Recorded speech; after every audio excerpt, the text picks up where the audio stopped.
Kelly's Eye, brought to you by Ellis Brown Architects.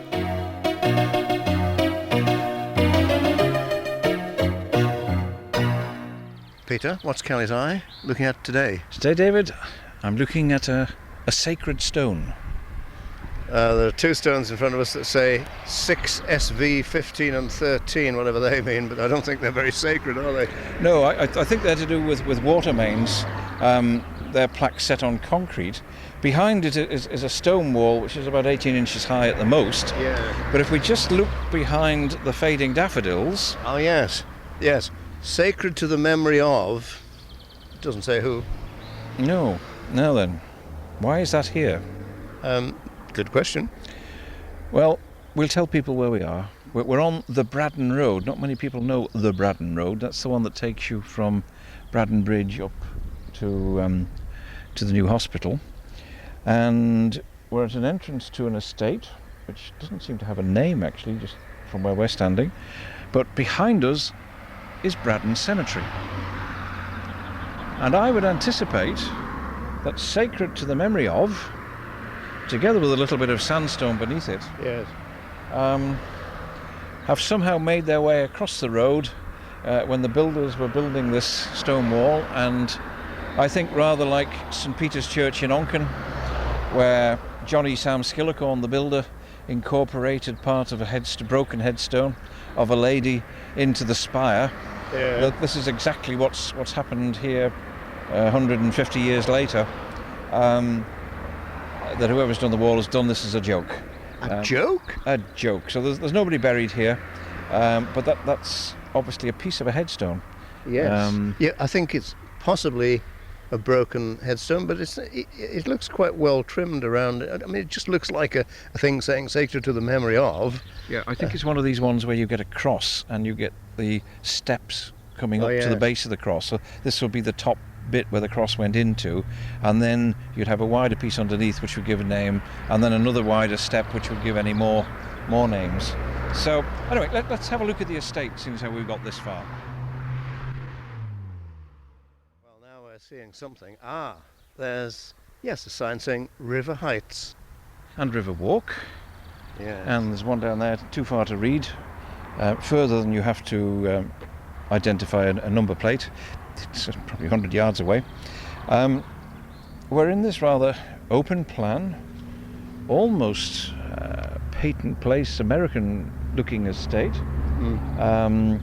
Lots of nice trees with blossom, cherry over there and something a bit different here. Lawns in front of the houses, well manicured, and there's a few bushes around that, but the rest are open plan. There's a fence up here, that terrible ranch fence over on that one, to give a bit of privacy to the back. And we're looking at some of the early work of Mill Baldwin. The builders, of course, yes. But it's in Braddan. It's in Braddan. This, of course, was all farmland at one time, and very steep farmland too, Yes. going down to the river. These houses then, well, they're modern, of course. They're not in any sort of Manx tradition, are they? No, these would be 70s, mid-70s perhaps. I'm sort of scratching my head a bit here. 70s, 80s? Yeah, maybe, Mill Baldwin, of course, built these, and later on they were building just inside Onken, in Onken Parish as it was then, going up Johnny Watson's on the left. There's a whole fairly huge estate.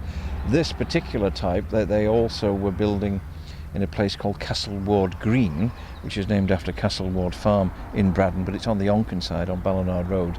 And there you get what we call the luxury house, set within, I don't know, a third of an acre or something like that. Very spacious. As you'll see as we go down the road, the lamp standards are imitation Victorian lanterns with straightforward bases on the bottom. But there's an awful lot of traffic going behind us on that Braddan Road. But I think if we sort of went down another 50 yards, we'd be away from the traffic, and it'd be relatively peaceful then. Yeah, even though you've got the traffic on Peel Road, which we can see glistening going through between the trees. Yes, it's a nice enclave for people. When these houses were being built, there were people saying, well, they've moved so much soil about and rebuilt this land up that these houses are going to slip into the river at the bottom. But they haven't done. It must be a very desirable site by now. Well, yes. I mean, I suppose the earliest of them must be getting on for 30 years old.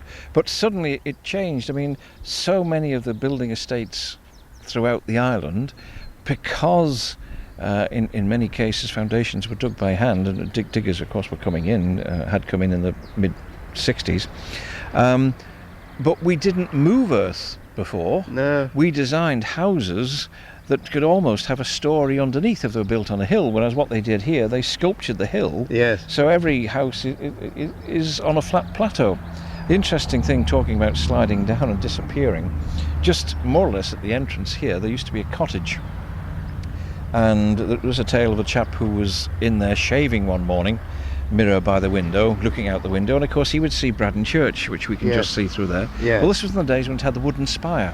And he looked out the window, then he turned to the mirror and went down the right-hand side with a cut throat, looked out the window again, and the spire had gone. And that's when it blew down in the storm. So it's meant to, in the shake of a whisker, to have disappeared. Many of the most iconic buildings around the island have been designed by Ellis Brown Architects. Keep up with Ellis Brown today on Facebook or via ellisbrown.in.